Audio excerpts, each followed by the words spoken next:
well, 9/11 happens. What did President George W. Bush do? He declared a global war on terrorism.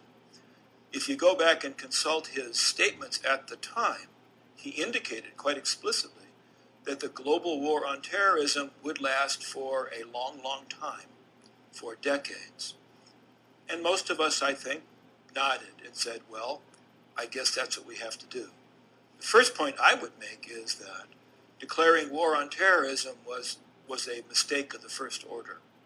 I'm not the only person to have made this point. Many others have. Terrorism is a tactic. Terrorism is not. There is no war that can be won if the elimination of terrorism is the objective. To call the adversary terrorism was in some respects a way of dodging the main issue. My preference would have been for President Bush to say, we have been attacked by a vicious, heinous, international criminal conspiracy.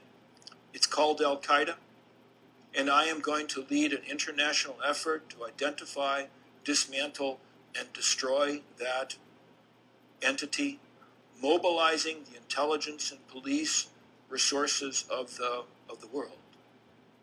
To my mind, rather than waging war, that would have made sense.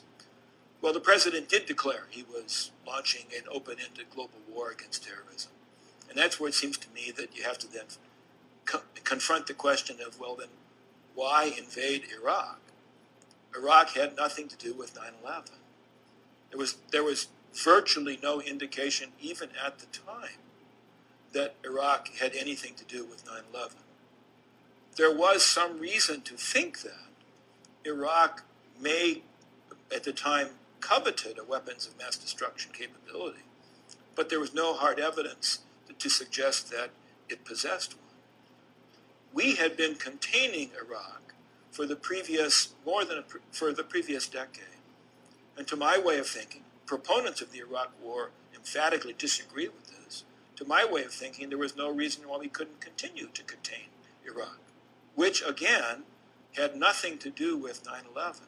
So Iraq becomes this distraction from the main issue.